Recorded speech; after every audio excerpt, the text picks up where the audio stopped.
ajonjolí de todos los moles. Esta mañana en Palacio Nacional se habló del Poder Judicial corrupto. Ese que nació con el gobierno de Ernesto Zedillo, o por lo menos la época más oscura del Poder Judicial, porque recordemos que Zedillo él decidió quiénes iban a ser los ministros para su gobierno, ¿no? Y tener control del Poder Judicial. Ahí sí había un control del Poder Judicial por parte de Ernesto Zedillo. Autoritarios, Miguel. Había autoritarismo y ahí nos hablaba de estamos dando un golpe... Murió la democracia. Murió la democracia, ¿no? No se hablaba de eso. Bien, del Poder Judicial corrupto que hoy tenemos y que pronto se va a terminar, que buscamos que se acabe con la elección al Poder Judicial, porque con nuestro voto las y los mexicanos vamos a buscar a cambiar los jueces, que sean los jueces que realmente nos lleven a la justicia que merece nuestro país. ¿Qué se puso sobre la mesa el día de hoy? Hoy se platicó cómo los jueces, con sus decisiones, favorecen a presuntos delincuentes. Y dirás, bueno, es el ladrón que se robó una hogaza de pan, un bolillo. No, es en realidad el homicida serial, el feminicida, el narcotraficante, los que están librando. Evade impuestos. El empresario que no paga impuestos lo ayudan a que, se retrase el pago de impuestos. De eso estamos hablando. ¿Y qué es lo que sucede cuando cometen una irregularidad los jueces? Tendrían que ser denunciados en el Consejo de la Judicatura Federal, que es el órgano que se encarga supuestamente de investigar y sancionar el mal actuar de los jueces. Pero como lo platicaba Aurora, ¿qué sucede?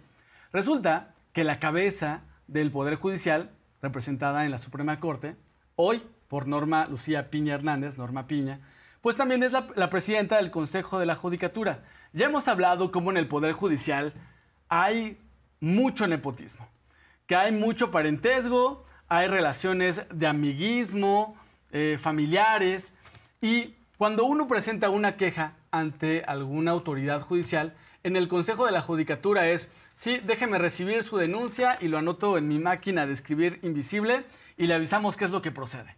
Eso es lo que se quiere cambiar. Ahora platicaba, en el Consejo de la Judicatura protegen a mi amigo, a mi compañero, pues también es que están protegiendo a su familia. Decía el expresidente López Obrador, el Poder Judicial se convirtió en el poder de la familia. ¿Y eso a qué nos lleva? A que tengamos jueces que no estén a favor de la justicia, sino jueces que estén a favor de quien pueda comprar la justicia y jueces a favor de proteger a sus amigos, a sus compadres y también a sus amigos del Poder Judicial. A eso llegamos con el Poder Judicial corrupto. Todo está diseñado para que el status quo se mantenga, para que los privilegiados sigan en el privilegio, para que los ricos no pierdan los intereses económicos. Pero además, la presidenta Claudia Sheinbaum habla del Tribunal de Disciplina Judicial, que es la propuesta de la reforma al Poder Judicial, para que entonces sea el pueblo quienes elijan a quienes van a observar y juzgar a los impartidores de justicia. Así se menciona. A ver,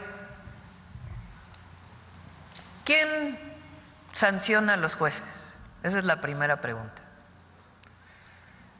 Entonces, actualmente, si un juez incurre en una acción irregular, vamos a ponerla así, quien lo sanciona dentro del Poder Judicial es el Consejo de la Judicatura. Eso actualmente. ¿Quién dirige el Consejo de la Judicatura? La presidenta de la Suprema Corte o los presidentes previos, es la norma. Es decir, quien dirige la Corte es la misma persona que sanciona o que dirige la institución, el área del Poder Judicial que sanciona a los jueces. ¿Qué se propuso en la reforma al Poder Judicial? Que sean dos áreas completamente distintas, porque el presidente o la presidenta de la Corte o los ministros pueden tener que ver algo con algún juez y entonces se convierte en juez y parte de todo. Entonces, ahora a partir de septiembre vamos a elegir no solo a los ministros de la Corte, sino al Tribunal de Disciplina Judicial. Esos del Tribunal de Disciplina Judicial van a ser otros completamente distintos a la Corte y van a ser electos o elegidos o elegidas. Son distintos a partir de la reforma al Poder Judicial. Con la propuesta de reforma, bueno, ya no propuesta, ya con el cambio que hay con la reforma al Poder Judicial, el Consejo de la Judicatura Federal deja de existir y se vuelven dos organismos autónomos, dos organismos organismos técnicos autónomos. Particularmente, uno es el Tribunal de Disciplina Judicial y el otro es el órgano de administración judicial. Particularmente, el Tribunal de Disciplina va a tener 5 magistradas y magistrados, los cuales vamos a elegir con nuestros votos. Y este Tribunal de Disciplina Militar se va a encargar de investigar y sancionar cuando haya denuncias. Y en su caso, dar vista al Ministerio Público. Esto no se había presentado y no solamente porque no se pudiera. Hoy el fiscal general de la República reveló que existe un acuerdo interno en el Poder Judicial para que la Fiscalía no pueda proceder en contra de ninguna autoridad judicial. Es decir, las leyes para el Poder Judicial son un chiste, son una burla, porque prácticamente estamos hablando de que una autoridad judicial puede cometer cualquier irregularidad, y yo me atrevo a decir cualquier delito, y no pasa nada, porque se saben impunes, porque no pasa nada en el tribunal, en el Consejo de la Judicatura Federal no pasa nada, y también, pues la Fiscalía también les importa poco, porque este acuerdo es un acuerdo para protegernos entre nosotros. Es que, Miguel, nada más saquemos cuenta de cuántas veces se han violado los artículos de la Constitución por parte, y yéndonos muy corto, por los ministros de la Suprema Corte. Encubrimiento de narcotraficantes, familiares, empresarios que no pagan sus impuestos, y también sumar incluso Guardería ABC, que la Suprema Corte de Justicia de la Nación estuvo inmiscuida cubriendo un caso tan delicado donde murieron 49 bebés. Entre muchos otros casos más. Imagínate si sacáramos la cuenta de cuántos delitos han incurrido los impartidores de la Suprema Corte. Ya yéndonos a magistrados, a jueces de distrito, sería interminable esta lista. Me da gusto que salga este tema porque también habla de la politización que está existiendo, que además el Poder Judicial lo tenían en lo oscurito. Ahora que sale a la luz, pues podemos darnos cuenta de este tipo de conductas ilegales. Vamos a escucharla. La única autoridad que puede realmente ejercer su función competencial a partir del momento en que se inicia un procedimiento penal son los jueces, en todas sus jerarquías, desde el juez hasta el ministro de la Corte. Es decir, no es ya la Fiscalía autoridad, ya nosotros no somos ninguna autoridad, lo fuimos mientras hicimos la investigación. A partir del momento que judicializamos, dejamos de tener funciones de autoridad y todo lo que ocurre en el proceso corresponde a la jerarquía y a la competencia y a la obligación del juez. ¿Qué es lo que hemos encontrado y que se ha dicho el día de hoy con mucha frecuencia? Existen algunos casos como el que usted está planteando, donde nosotros hemos encontrado conductas ilegales que tienen todas las características para poder iniciar un procedimiento en contra de un juez, un magistrado o un ministro. ¿Qué es lo que nos ha ocurrido? Que no nos dejan en el Poder Judicial proceder, porque dictaron un acuerdo interno en el que dijeron que ningún juez puede ser procesado si ellos no lo autorizan. Eso, en el nuevo cambio y con la democratización del sistema judicial, se acabó. Tenemos todos esos casos preparados y los vamos a llevar a cabo. Son casos específicos, no es todo el Poder Judicial, son personas que han actuado en ese ejercicio, en esas funciones, abusando de su poder y generando un posible delito. Eso se acabó y vamos a poder, a partir de este cambio, que ese sí es fundamental, vamos a poder tener esa capacidad nosotros, no como autoridad, sino como víctimas. La presidenta ya lo ha mencionado en varias ocasiones. El Poder Judicial debe reformarse y esto no solamente es una decisión que han tomado las autoridades de la transformación, sino el pueblo de México. ¿Por qué? Bueno, porque los grandes índices de impunidad que existen en nuestro país, la falta de justicia que existe para la ciudadanía es latente. El día de hoy la presidenta menciona que quien dice que el Poder Judicial está bien como está y que no quiere que exista una reforma es porque además históricamente se han beneficiado de la manera en la que el Poder Judicial corrupto opera en nuestro país. Un Poder Judicial de élites, Miguel, donde solo quienes pueden acceder económicamente a pagar la justicia pueden tener un dictamen a su modo. La ciudadanía tiene una gran cantidad de casos que seguramente tienen empolvados o quizá jamás han leído. Vamos a escucharla.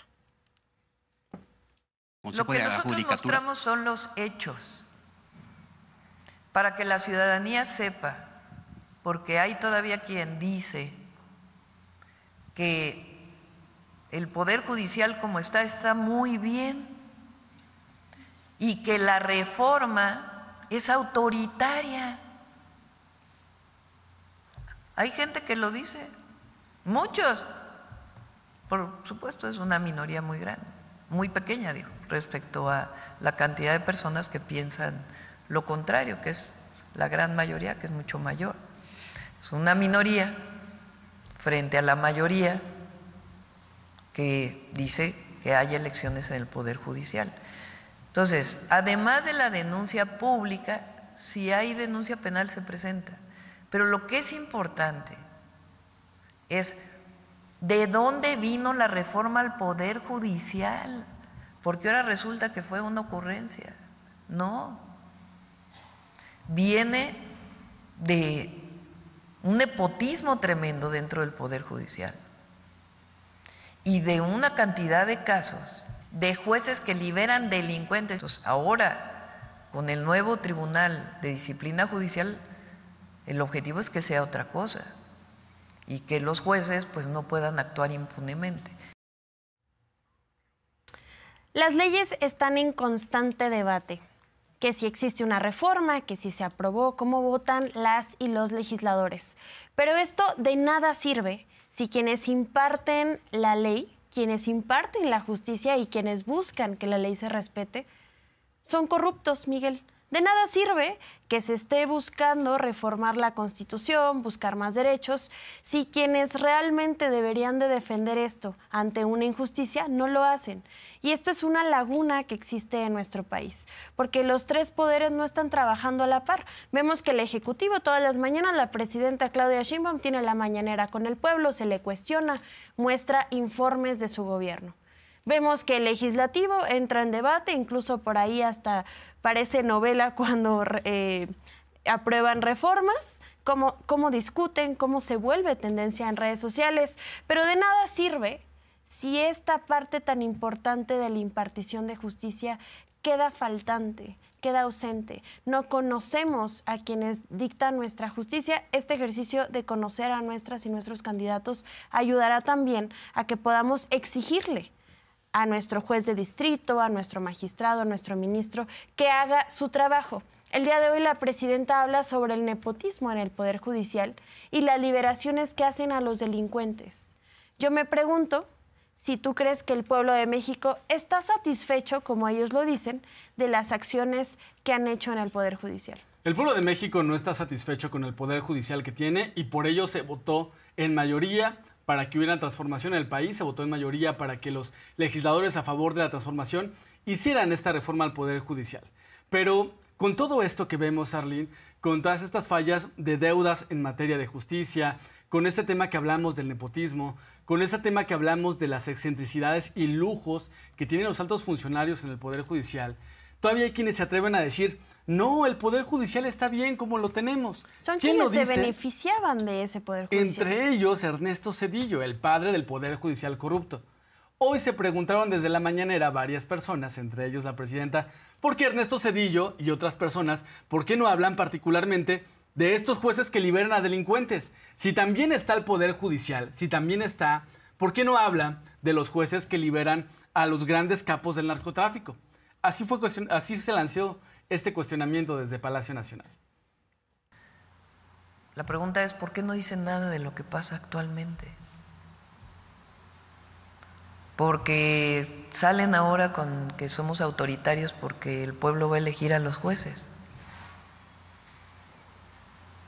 Pero ¿dónde está la crítica a lo que está pasando ahora?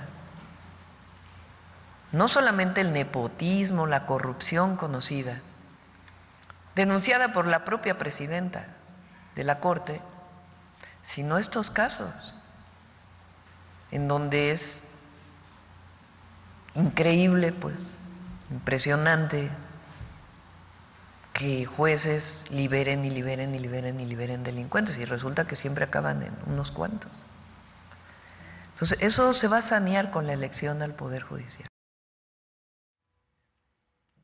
Y hablemos de números. El día de hoy el secretario de Seguridad, Omar García Harfuch, menciona que existen registros de más de 200 determinaciones por parte de los órganos jurisdiccionales que además han dejado a más de 100 delincuentes libres. También se menciona que existen 193 determinaciones, es decir, el Poder Judicial no está haciendo su trabajo, está haciendo el trabajo para el crimen organizado. Eso es lo que no mencionan. La ciudadanía está cansada, Miguel, de que sigan existiendo jueces al servicio de quienes nos lastiman, el crimen organizado, los delincuentes, los empresarios que a costa de no pagar impuestos lastiman al erario público. Son muchos factores, incluso hablando, y esto es indignante, de la cantidad de víctimas que tienen en espera un expediente, mientras sus jueces están ocupados liberando a criminales o a sus propios agresores. Sí, y así se expuso este número. Particularmente llama la atención que de estas 193 determinaciones, 164 de estas determinaciones permitieron el cambio de medida cautelar de los delincuentes, con lo cual quedaron en libertad. De estas casi 200 determinaciones, 164 fueron para dejar en libertad a los criminales. Así lo expuso Omar García Harfuch. Hemos sido testigos de un alarmante número de determinaciones judiciales que, lejos de proteger a la sociedad y garantizar la justicia a las víctimas de la violencia, han favorecido a quienes las agreden. Se tiene registro de 193 determinaciones, casi 200 decisiones de órganos jurisdiccionales que favorecieron o pretendieron beneficiar a presuntos delincuentes con traslados, liberaciones y egresos definitivos. Derivado de estas determinaciones se han concretado 164 egresos por cambio de medida cautelar y 2 egresos definitivos, lo que significa más de 100 delincuentes que regresaron a las calles. Además de 27 traslados de personas privadas de la libertad a otros centros penitenciarios sin que se cumplieran con las formalidades del proceso. Estos sujetos requerían medidas de seguridad específicas que no fueron tomadas en cuenta para sus traslados a penales de mínima seguridad. Platicábamos hace un momento que los delincuentes que han sido liberados no es el delincuente que tiene un tema porque se robó una bicicleta, una llanta de una bicicleta. Estamos hablando de personas que están acusados de delitos contra la salud, lavado de dinero, uso de recursos de procedencia ilícita. Hablamos de grandes delincuentes, del crimen organizado y delincuentes del cuello blanco.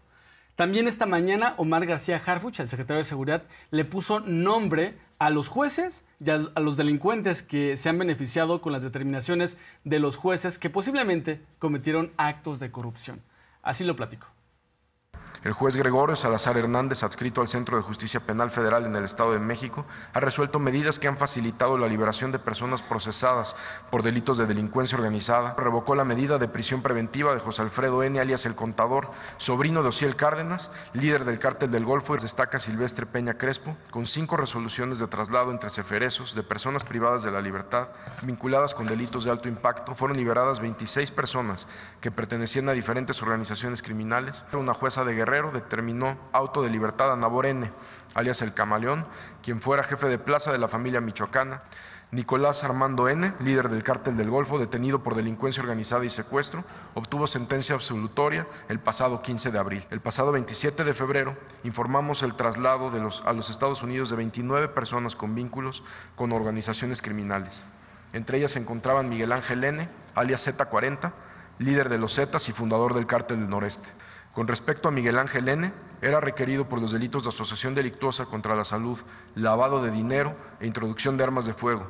Su proceso fue pospuesto en 79 ocasiones por 7 jueces. La mejor forma de protestar ante este poder judicial corrupto que prefiere defender a criminales que a la ciudadanía es salir a votar este 1 de junio y buscar que las cosas cambien en nuestro país.